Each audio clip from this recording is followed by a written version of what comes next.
여호와여, 주는 온 땅 위에 지존하시고 모든 신들보다 위에 계시니이다. 그는 의인을 위하여 빛을 뿌리고 마음이 정직한 자를 위하여 기쁨을 뿌리시는도다. 의인이여, 너희는 여호와로 말미암아 기뻐하며 그의 거룩한 이름에 감사할지어다. 아멘.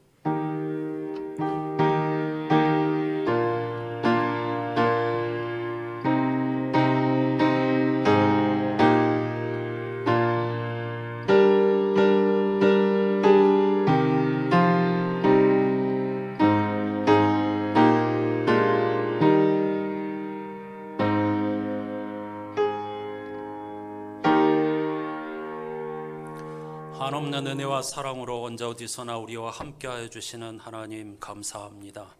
지난 한 주간 동안에도 하나님께서 베풀어 주신 일용할 양식이 있었기에 우리가 살아갈 수 있었습니다. 수많은 혼돈과 충격적인 사건들, 그리고 미래에 대한 불안들이 우리를 엄습하지만 여전히 창조주 하나님은 역사의 주인이시고 우리의 구원의 완성을 위하여 지금도 쉬지 않고 일하시는 선하신 아버지심을 믿기에 우리는 그것을 양식 삼아 또다시 한 주간을 시작할 수 있게 되었습니다. 그 한 주간의 첫 삶을 시작하기 전에 먼저 창조와 구원의 주 하나님 앞에 엎드려 예배하게 하여 주신 것 진심으로 감사드립니다. 하나님 앞에 나와 드리는 예배야말로 가장 거룩한 순간이며 가장 지혜로운 순간이며 가장 겸손한 시간인 줄로 믿습니다. 이 시간을 통하여 모든 피조물의 탄식이 기쁨으로 바뀌어지게 하여 주시고 우리의 절망이 찬양으로 바뀌어지는 놀라운 예배가 되게 해 주시옵소서. 예수 그리스도의 이름으로 간절히 기원하옵나이다. 아멘.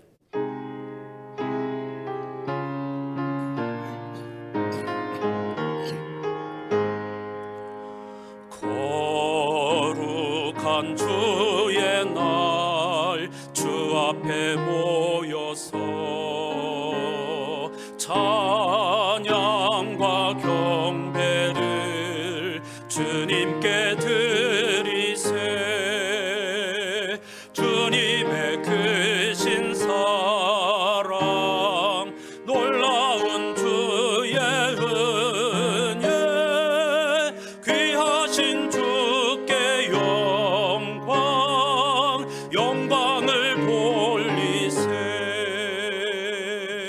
엎드려 경배하세. 주님의 크신 은혜 영원토록 할렐루야.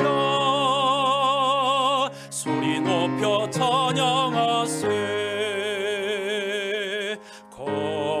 거룩한 주의 날, 주 앞에 모여서 온 몸과 마음을 다 주께 드리세. 한없는 주의 복은 부족함 전혀 없네. 귀하신 주께 감사를 드리세. 엎드려 경배하세. 주님의 크신 은혜 영원토록 할렐루야. 소리 높여 찬양하세.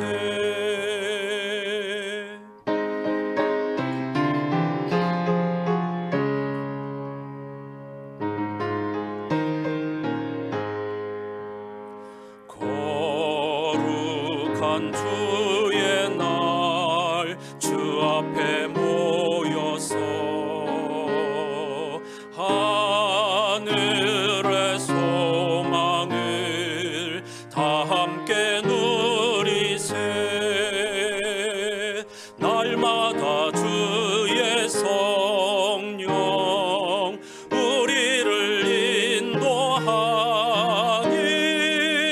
십자가 바라보며 주님만 따르리. 엎드려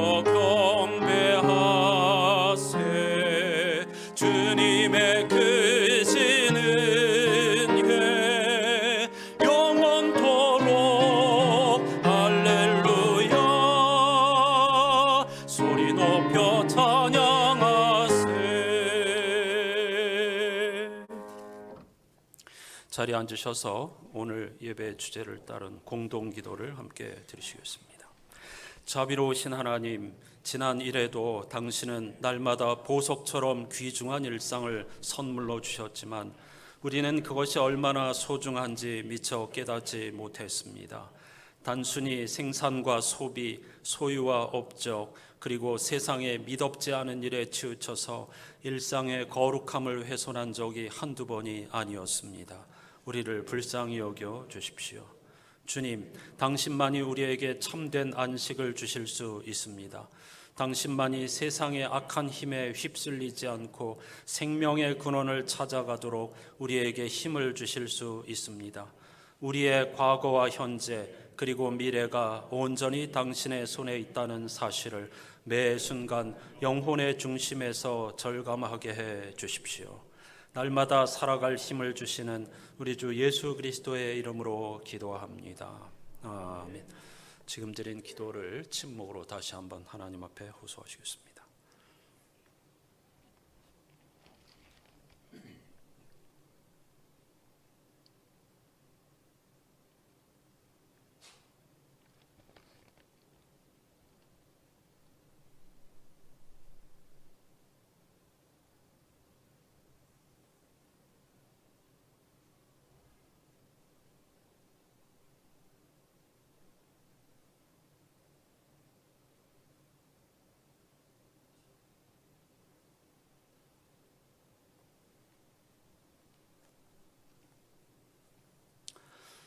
예배 인도자인 저는 하나님의 선하심과 자비로우심을 의지하여 우리가 죄와 죽음의 세력으로부터 구원받았음을 선포합니다. 그러므로 기뻐하십시오. 그리고 이웃과 함께 자유와 평화를 누리십시오. 그의 노여움은 잠깐이요 그의 은총은 평생이로다. 저녁에는 울음이 깃들일지라도 아침에는 기쁨이 오리로다. 아멘.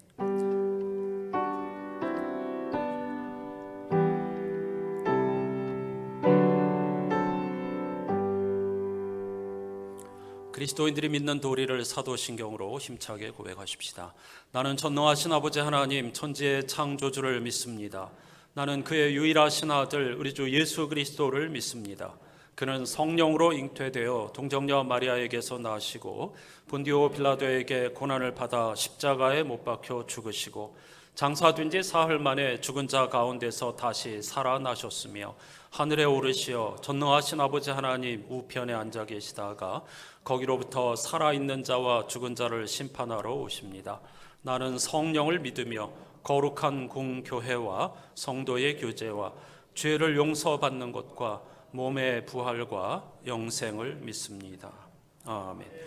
이번 주 성서 일과표에 포함된 시편 82편 말씀을 교독합시다. 하나님은 신들의 모임 가운데에 서시며 하나님은 그들 가운데에서 재판하시느니라.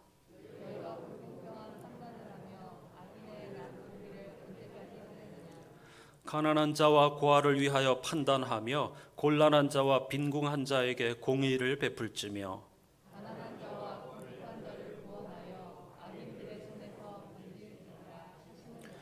그들은 알지도 못하고 깨닫지도 못하여 흑암 중에 왕래하니 땅의 모든 터가 흔들리도다. 내가 말하기를 너희는 신들이며 다 죽은 자의 아들들이라 하였으나 그러나 너희는 사람처럼 죽으며 고관에 하나같이 넘어지리로다. 하나님이여 일어나사 세상을 심판하소서. 모든 나라가 주의 주이기 때문입니다. 아멘.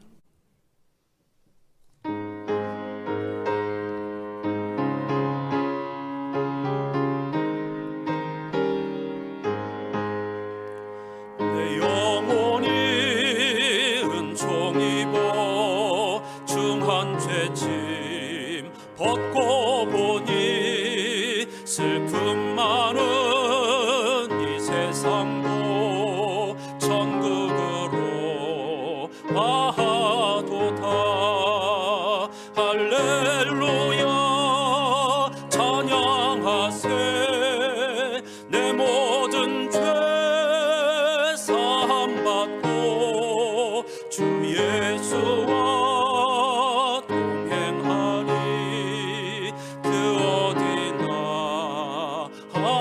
하늘나라 주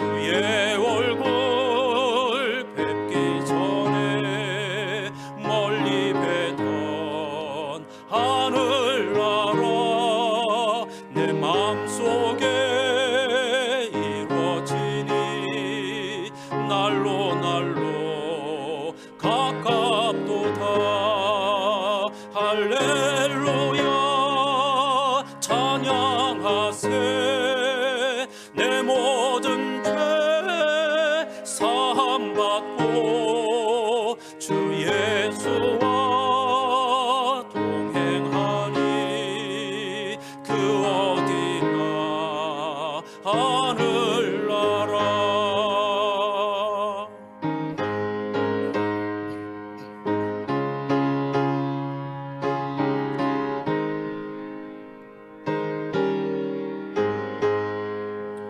높은 산이 거친 들이 초막이나 궁궐이나 내 주 예수 모신 곳이 그 어디나 하늘나라. 할렐루야 찬양하세. 내 모든 죄 사함받고 주 예수와 동행하니 그 어디나 하늘나라.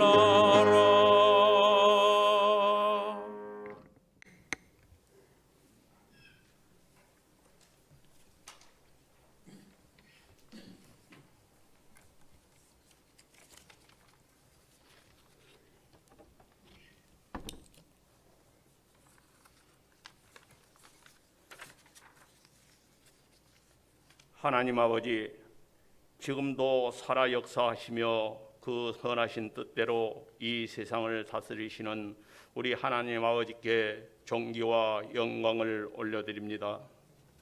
하나님이 우리에게 허락하신 귀한 전으로 불러주셨사오니 이 시간 우리가 영과 진리로 하나님 앞에 예배로 나갈 때에 주님 한 분 외에는 어떤 것도 눈 돌리지 않으며 우리의 심령이 하나님을 향하여 활짝 열릴 수 있도록 성령님 기름 부음으로 충만하게 임하여 주시옵소서. 무엇보다도 하나님의 임재를 사모하며 갈망했던 다윗처럼 이 시간 하나님 한 분만을 사모하며 갈망하오니 열정적인 예배자를 찾으시는 아버지의 마음에 합당한 예배자로 우리를 변화시켜 주시옵소서. 하나님, 지난 한 주간도 저희들을 지켜주셔서 감사드립니다. 이런저런 염려의 물길에 떠밀려 살던 저희들이 이 시간 주님 앞에 나와 머리 숙였습니다. 먼 길을 걸어온 듯 몸도 마음도 지친 심령들도 있습니다. 시험 걱정 무거운 짐 아니 진 자 누가 있겠습니까? 피난처는 우리 예수라고 찬양하듯이 이 시간 피난처 되신 주님 안에서 살아가는 우리가 다 되게 하여 주시옵소서. 하나님, 교회 직분자들 위해 기도합니다. 장로님, 권사님, 집사님 모든 직분자들 기억하여 주시옵소서.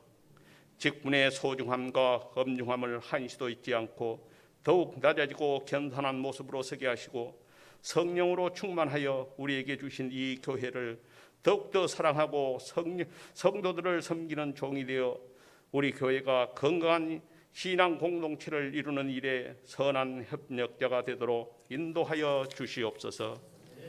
하나님의 꿈이요 우리의 교회의 미래인 다음 세대를 위하여 기도합니다. 생명의 말씀과 기도와 사랑의 꼴을 먹으며 건강하게 자라나게 하여 주시옵소서. 이번 여름 성경학교와 수련회를 통하여 자녀들을 믿음으로 잘 교육할 수 있는 좋은 시간들이 되게 하여 주시옵소서. 함께하는 교육자들과 교사, 선생님들에게 힘을 주시고 지혜를 주시며 능력을 덧입혀 주시옵소서. 이들의 헌신을 통하여 좋은 결실을 거두고 귀한 여름 영적 집회가 될 수 있도록 도와주시옵소서. 이제 주의 종을 통하여 말씀을 듣고자 합니다. 말씀을 통하여 하나님을 더 깊이 알아가는 시간이 되게 하여 주시옵소서. 막막하고 답답한 내 현실을 돌파하는 힘이 되는 능력의 말씀으로 임하여 주시옵소서. 이 시간 예배를 돕는 여러 손길들 기억하시고 저희들의 수고가 더해질 때마다 심령으로 파고드는 주님의 따뜻한 사랑을 경험하게 하옵소서. 예배의 시종을 주님께 의탁하오며 은혜가 풍성하신 예수님의 이름으로 기도드립니다. 아멘. 모두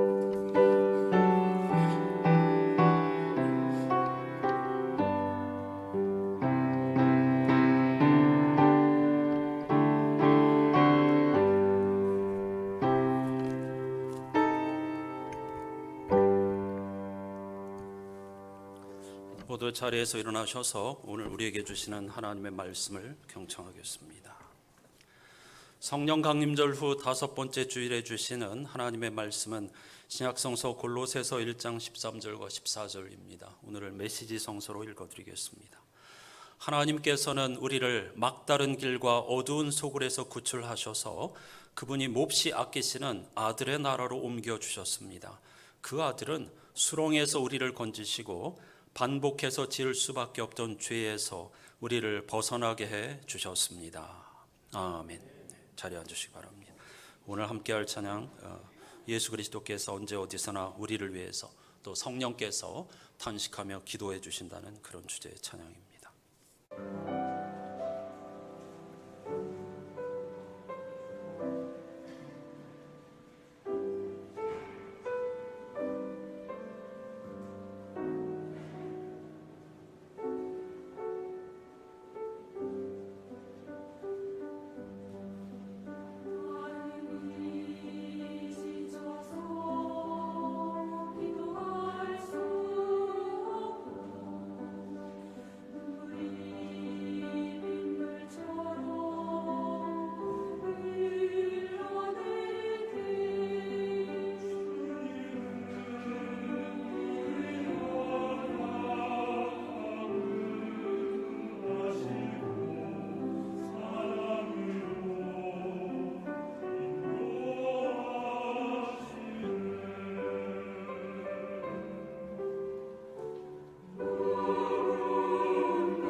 오늘 본문은 바울과 디모데가 골로새 교우들을 위해 드린 기도입니다.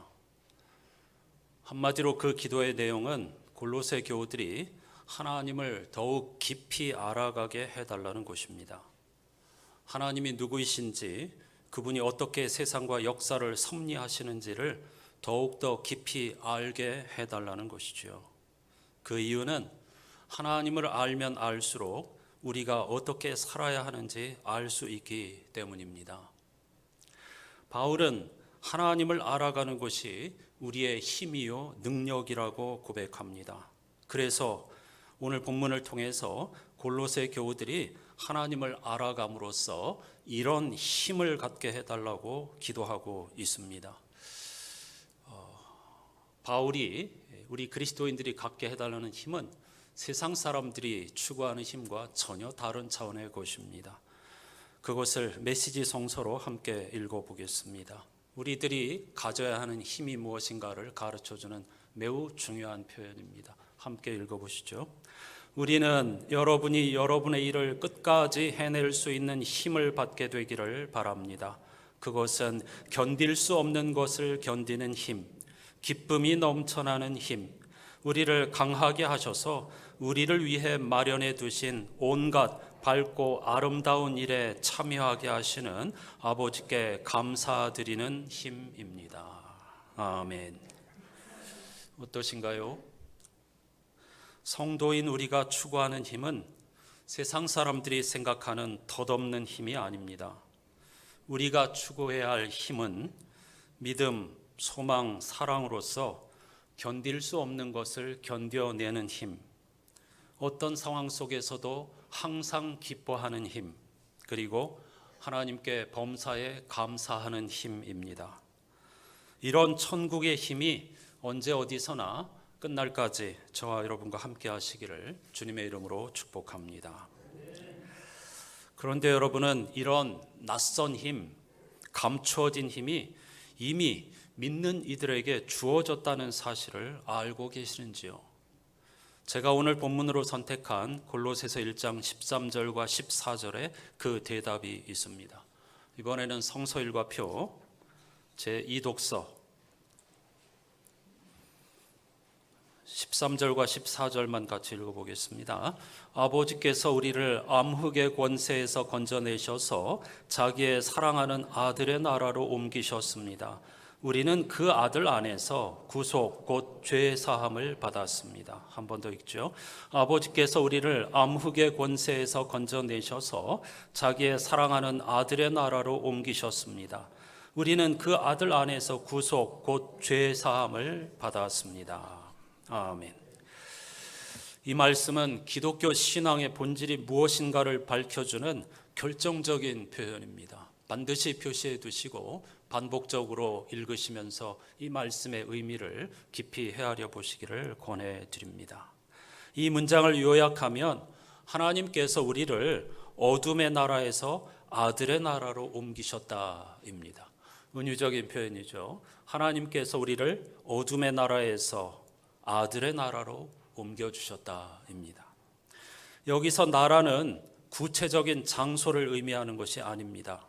하나님의 나라가 어떤 영토의 개념이 아니라 하나님의 통치, 즉 하나님의 다스리심을 의미하듯이 아들의 나라도 영토가 아니라 아들이신 예수 그리스도의 다스리심, 그분의 사랑, 그리고 그분께서 우리에게 주신 생명의 능력을 가리키는 것입니다. 따라서 우리는 그 아들의 나라를 돈으로 사거나 소유할 수 있는 것이 아니라 다만 은총 가운데에 참여할 수 있을 뿐입니다. 평화와 기쁨 같은 것들을 돈으로 사거나 소유할 수 없는 것과 마찬가지 이유이지요. 그럼 우리는 아들의 나라로 옮겨지기 전까지 어디에서 살았을까요? 바로 종의 나라입니다. 그것을 성서는 어둠의 나라라고 표현하고 있죠. 갈라디아서를 비롯한 수많은 바울 서신에서 바울은 종이었던 우리를 하나님께서 아들, 즉 자녀로 삼아주셨다고 반복적으로 표현하고 있습니다. 따라서 우리는 아들의 나라로 옮겨지기 전까지는 종의 나라에서 살았다는 것, 그리고 아들의 나라를 거절하는 사람은 여전히 종의 나라에서 살고 있다는 사실을 알아야만 합니다. 종은 주인과 계약 관계입니다. 계약 증서, 계약의 내용을 기준으로 행동해야 합니다. 유대인들에게 그 계약 증서는 바로 율법이었죠. 따라서 유대인들은 율법에 전적으로 의존해서 살려고 노력했습니다.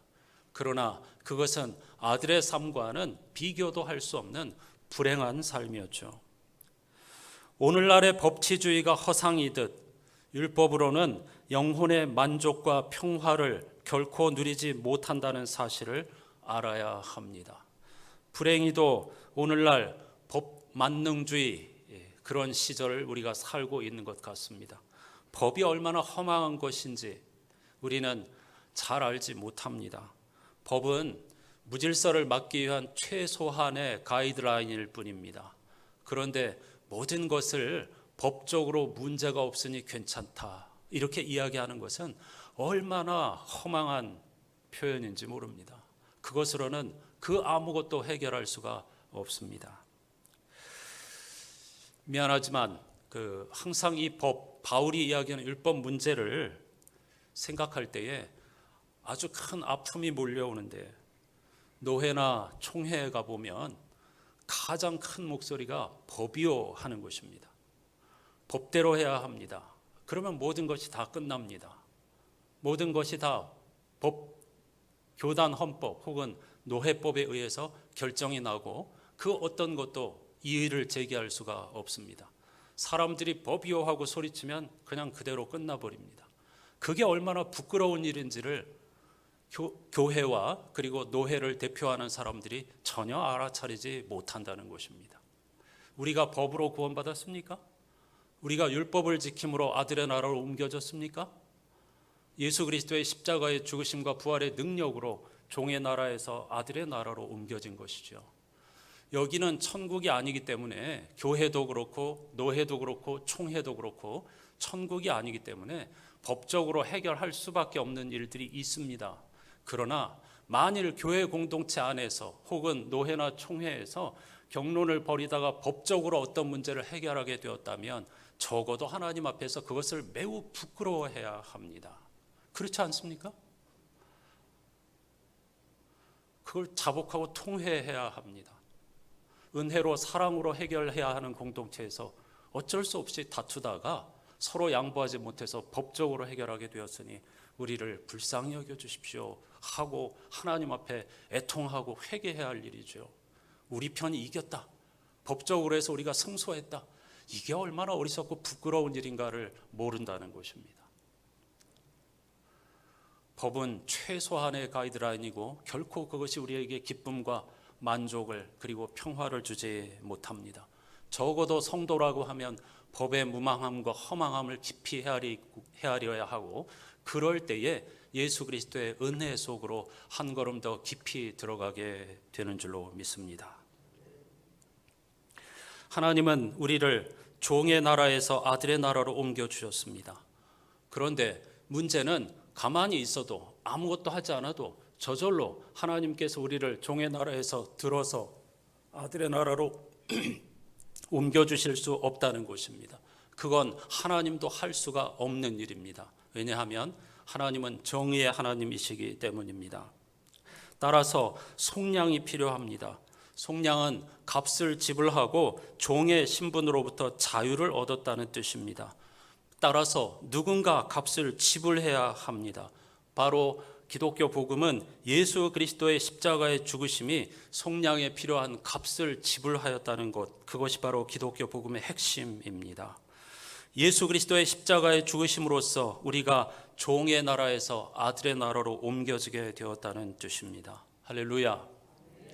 그 속량을 오늘 14절에서 바울은 죄사함이라고 표현하고 있습니다. 죄사함이란 하나님과의 관계를 가로막은 담이 마침내 무너졌다는 뜻입니다.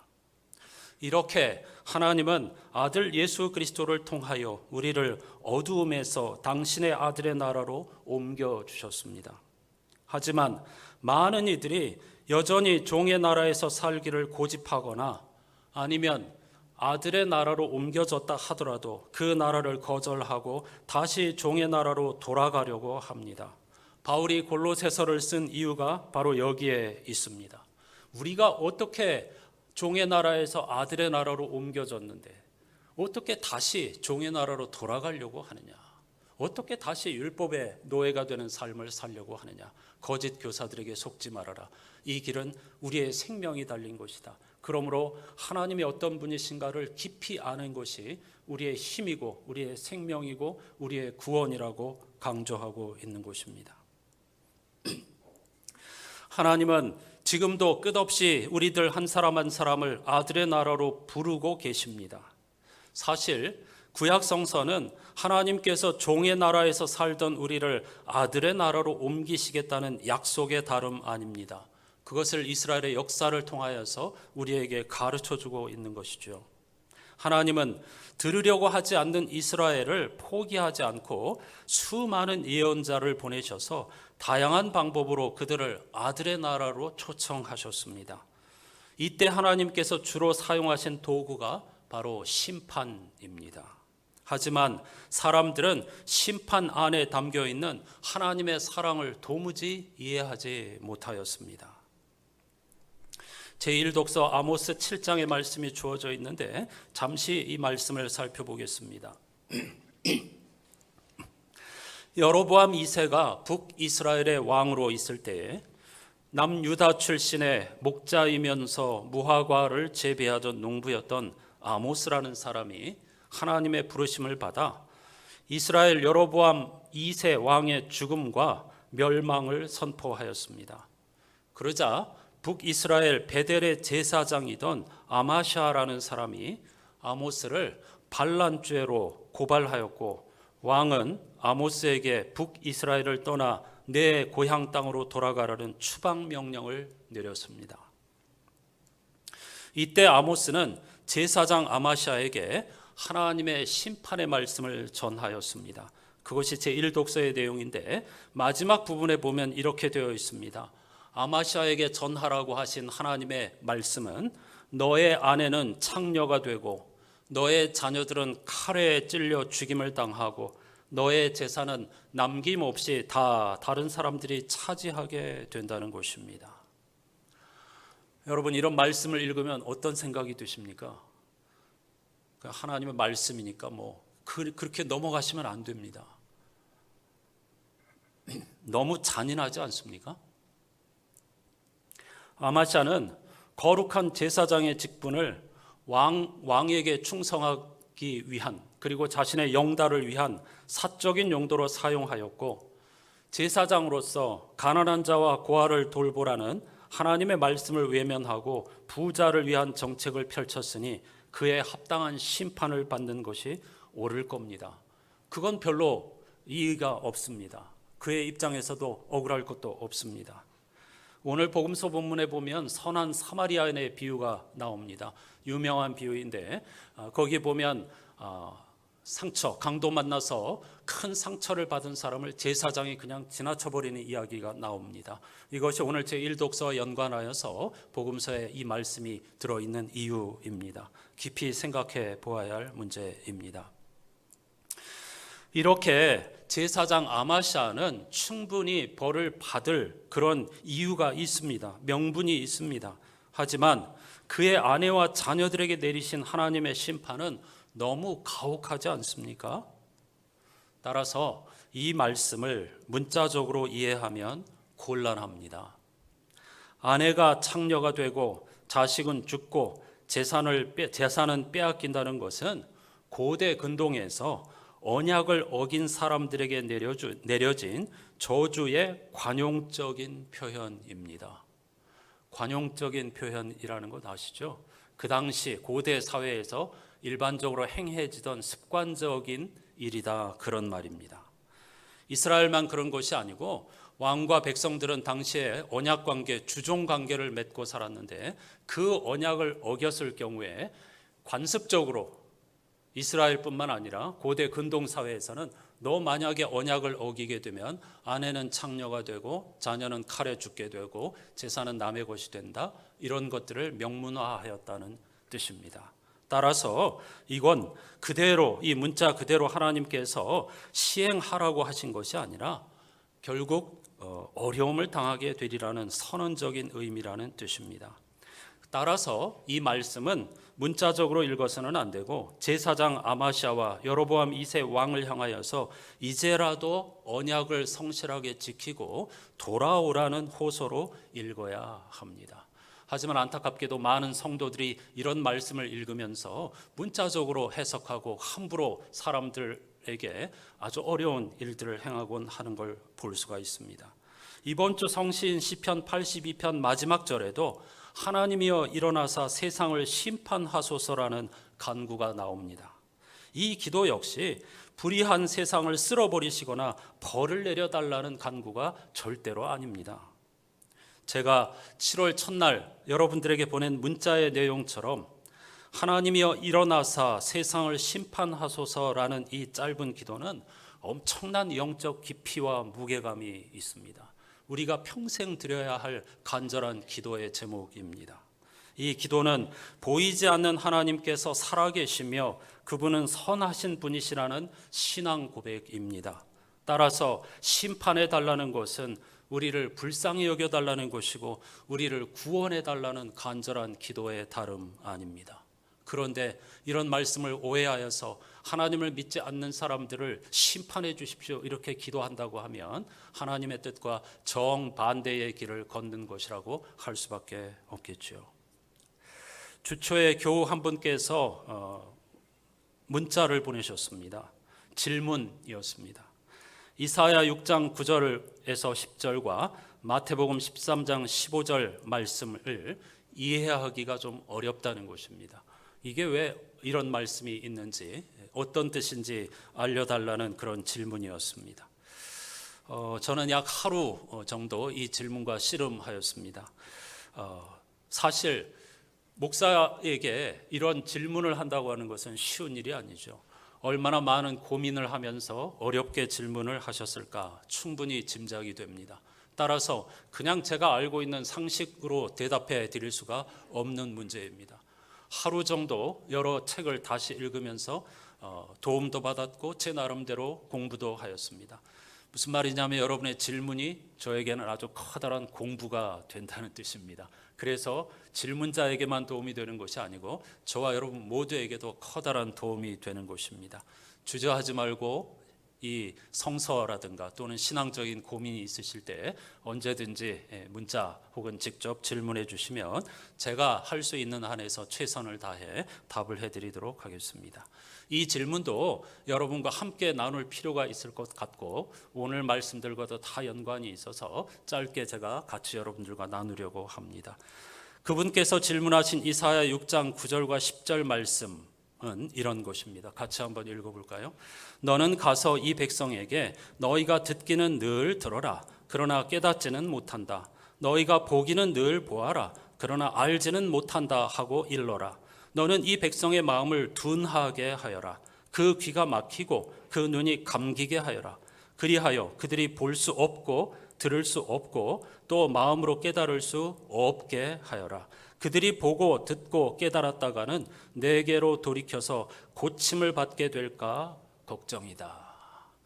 많이 읽어본 말씀이죠. 이런 말씀을 가지고 고민을 하셔야 됩니다. 이 교우님처럼요.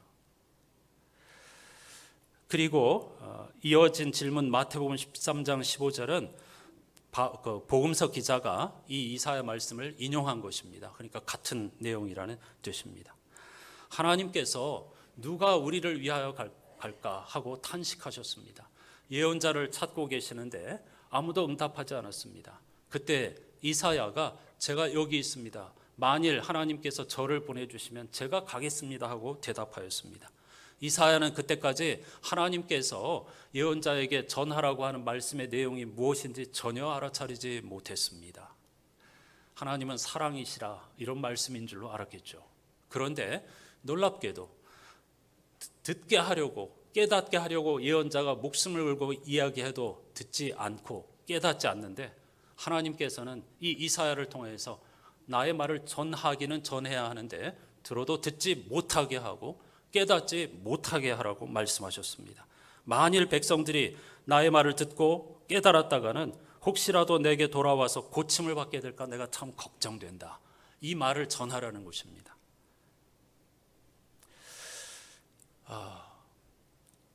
왜 하나님께서 이렇게 하셨을까? 이게 무슨 말입니까? 하고 질문을 하신 것입니다. 분명한 사실은 하나님께서 예언자를 이스라엘 백성들에게 보내신 이유는 그들로 하여금 듣게 하고 깨닫게 하고 돌이키게 하시려는 것입니다. 이 사실을 분명히 기억하고 계셔야 합니다. 그런데 왜 성서 기자들은 이렇게 표현을 했느냐 하는 것입니다. 몇 가지 이유가 있습니다. 첫째는 이러한 표현은 문학적 표현 방법인데 반어법입니다. 반어법. 문장의 뜻을 강조하기 위해서 반어를 사용하는 것이죠. 원래 하고자 하는 말을 정반대로 표현하는 것입니다. 이런 표현들은 우리 일상에서도 사용됩니다.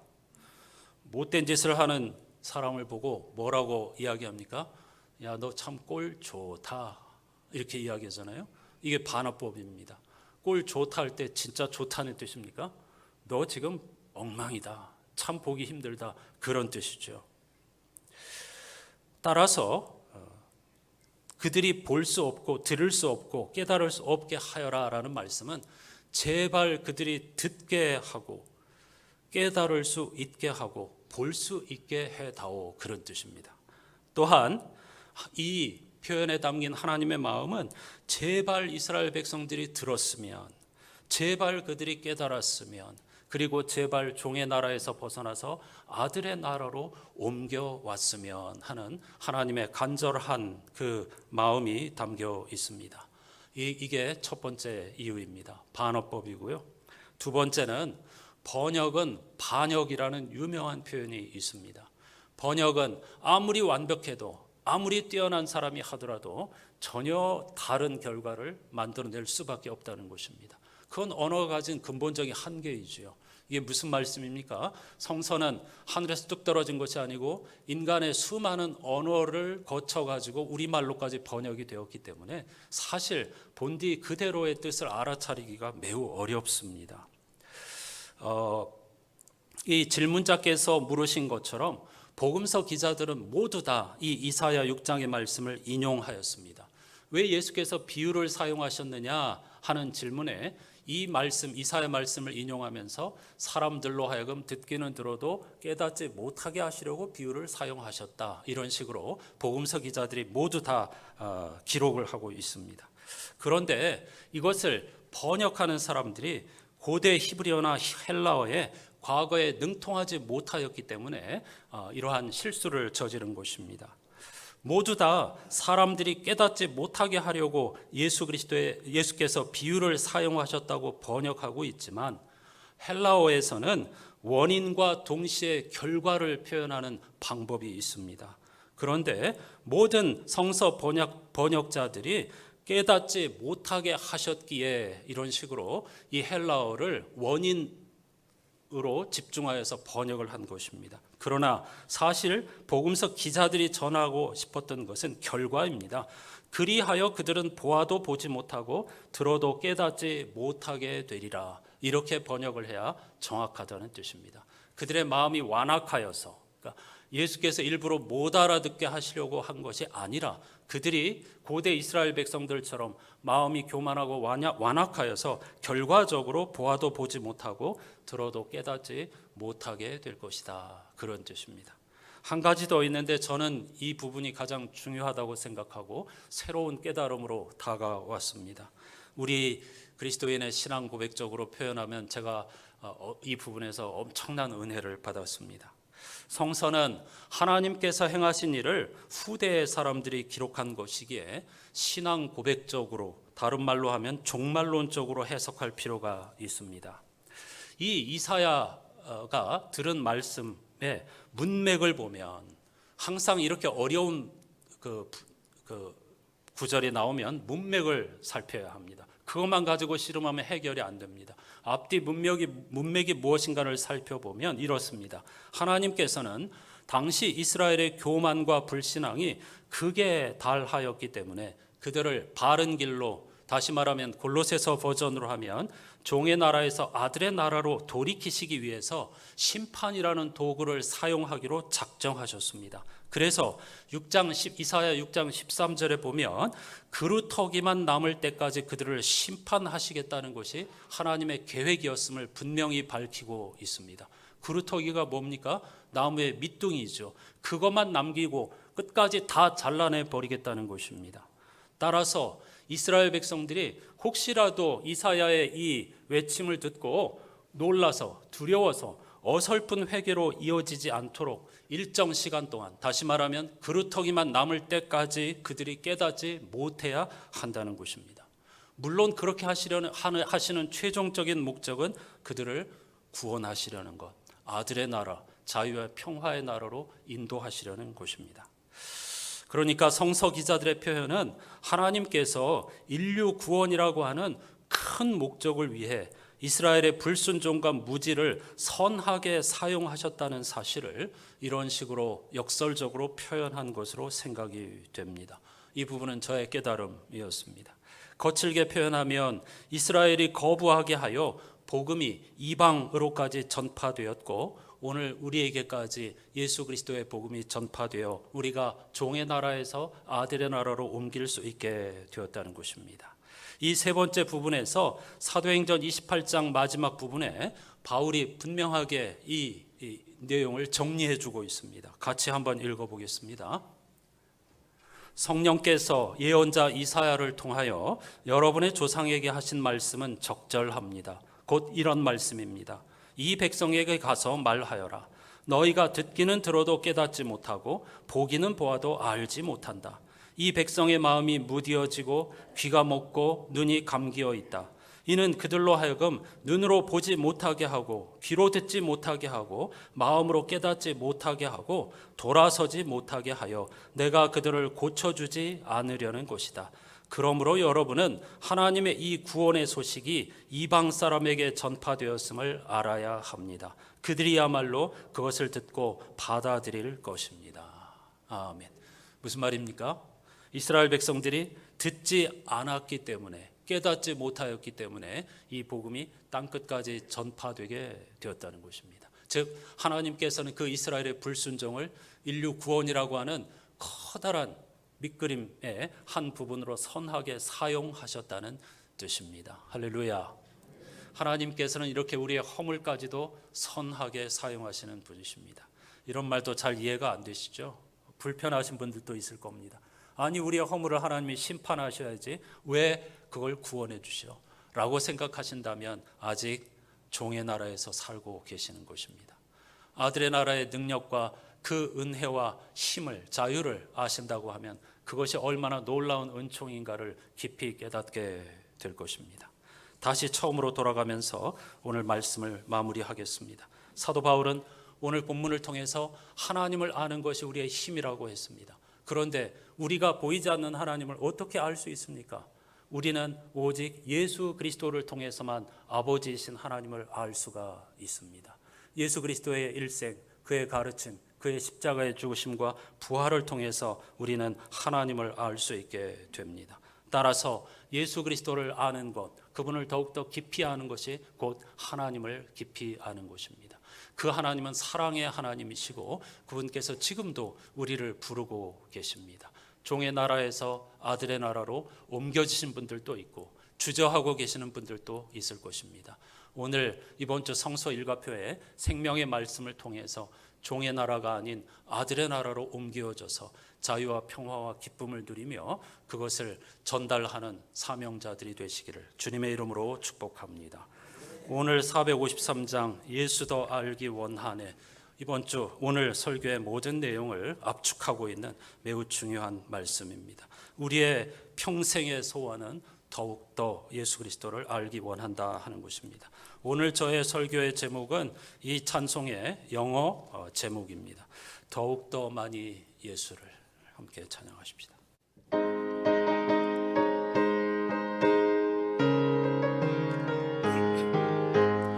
예수 더 알기 원하네, 크고도 넓은 은혜와 대속해 주신 사랑을 다시 한번 예수 더 알기 원하네. 크고도 넓은 은혜와 대속해 주신 사랑을 간절히 알기 원하네.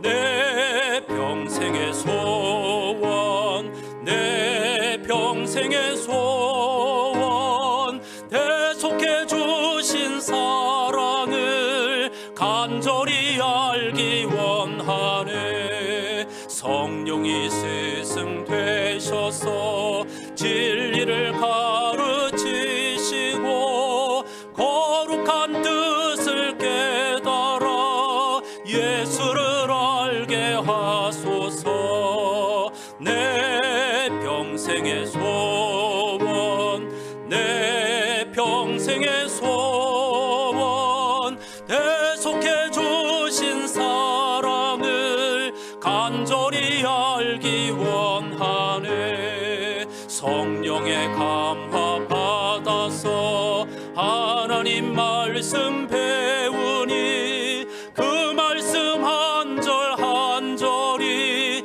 내 맘에 교훈되도다. 내 평생의 소원, 내 평생의 소원, 대속해 주신 사랑을 간절히 알기 원하네.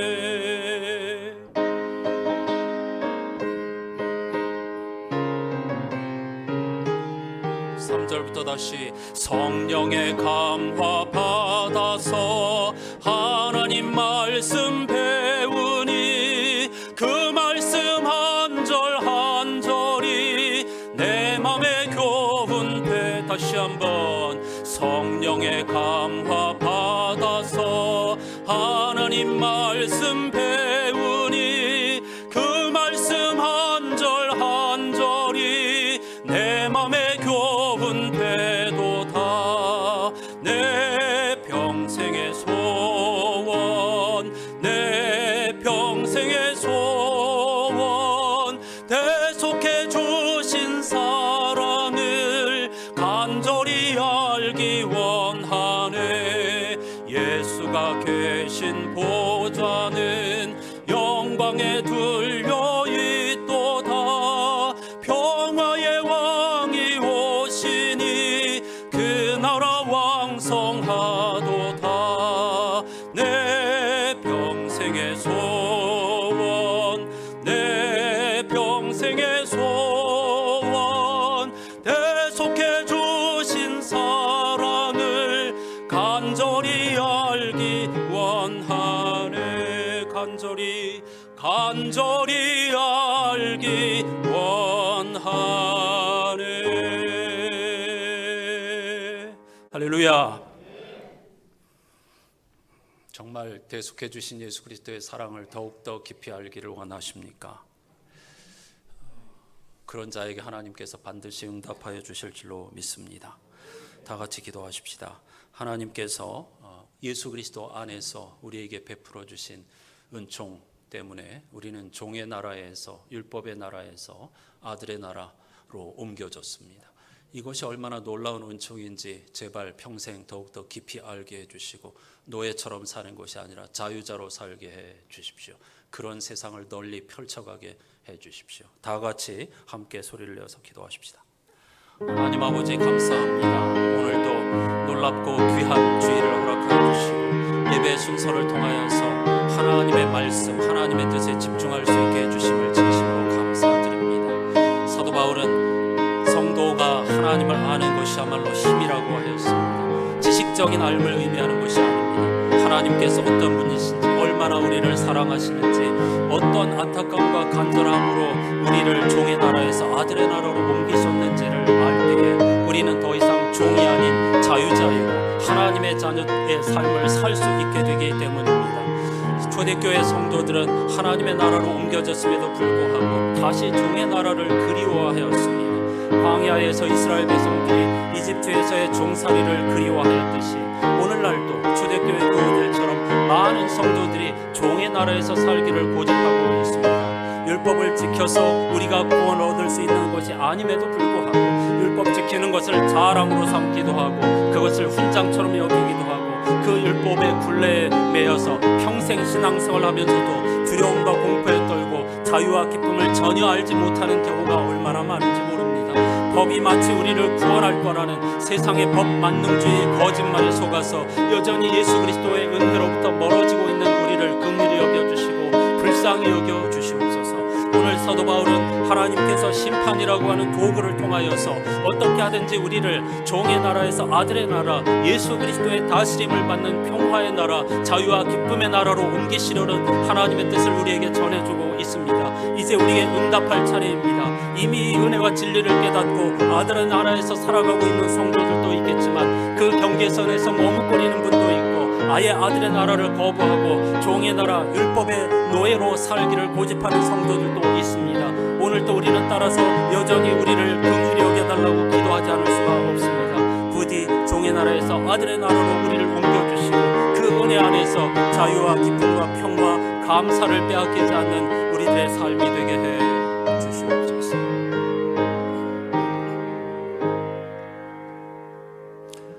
하나님 아버지 감사합니다. 우리를 종의 나라에서 아들의 나라로 옮겨주신 것을 감사드립니다.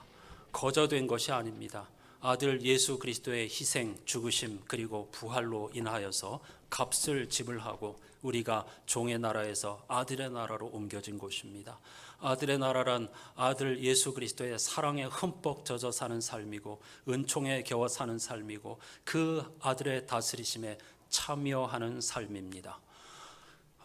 사도행전에 점술가들이 그랬듯이 돈을 지불하고 그 능력을 얻는 것이 아닙니다. 은총 가운데 참여하는 것입니다. 그래서 은혜라고 부르는 것입니다. 우리가 이렇게 하나님의 나라에 참여하게 되었다는 것이 얼마나 놀라운 은총이며 기적인가를 아직도 깨닫지 못하는 경우가 참으로 많이 있습니다. 하나님, 우리 가운데는 이미 이 은혜와 신비를 깨닫고 아들의 나라에서 살고 있는 사람이 있는가 하면 종의 나라와 아들의 나라의 경계에서 머뭇거리고 있는 사람도 있고 여전히 종의 나라를 고집하는 사람들도 있을 겁니다. 오늘 말씀 영혼의 울림이 있게 하여 주시고 성령께서 깨달음을 허락하여 주셔서 예수 그리스도를 희생하셔서 우리에게 옮겨가도록 허락하여 주신 아들의 나라를 간절히 사모하게 도와주시고 그 안에서 자유와 기쁨과 샬롬을 누리는 멋진 인생들, 매력적으로 예수 그리스도의 복음을 전하는 성도들이 되게 해 주시옵소서. 하나님, 우리의 자녀들을 위해 간절히 기도합니다. 매우 위태롭고 미래가 불투명한 시절, 그 어떤 시대보다 젊은이들의 영혼이 병들어 있습니다. 기도하오니 주님, 우리의 사랑하는 자녀들이 믿음의 자녀들이 되게 해 주시옵소서. 그리고 그 믿음에 근거한 좋은 인성을 갖게 해 주옵소서. 그 두 가지에 기초하여 실력도 쌓게 해 주시옵소서. 그래서 그 믿음과 인성과 실력으로 자랑하고 뻐기고 군림하는 것이 아니라 낮은 자에게 집중하며 하나님의 마음처럼 고아와 과부와 가난한 자들의 정의를 세우는 일에 쓰임받는 우리의 아들 딸들이 되게 해 주시옵소서. 예수 그리스도의 이름으로 간절히 기도하옵나이다. 아멘.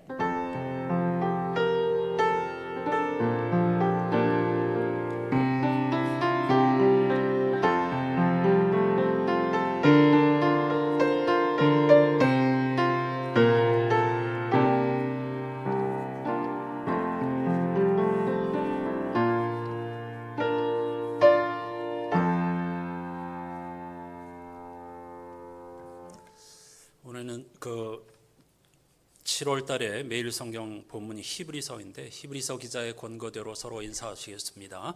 예수를 깊이 생각하라.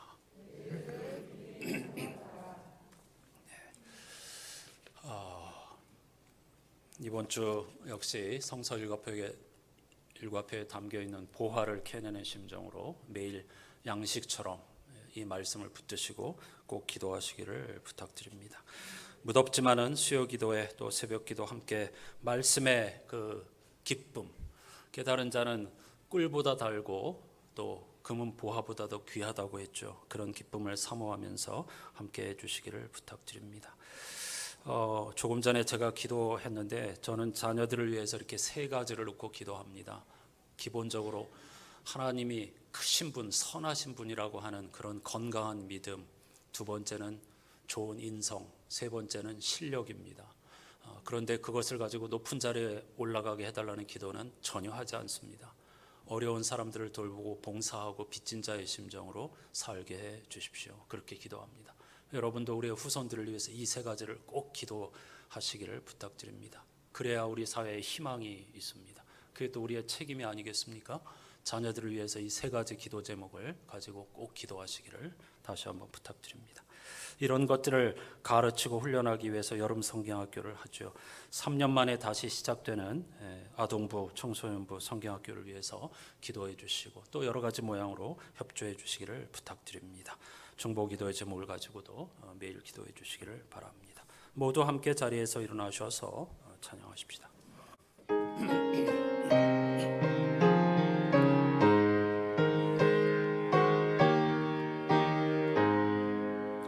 성전을 떠나가기 전 머리를 숙일 때 주께서 함께 계시고 복 내려 주소서.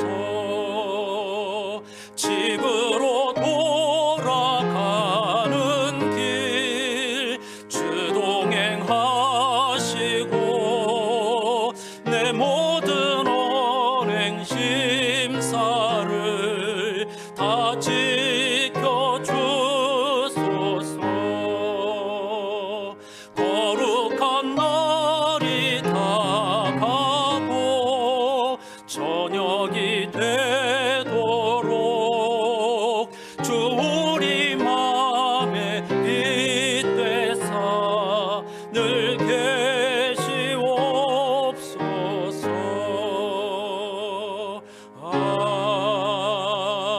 아멘.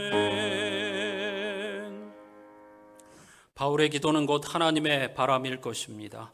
예배 후에 삶의 자리로 내려가는 우리들에게 주시는 하나님의 말씀이 여기에 있습니다.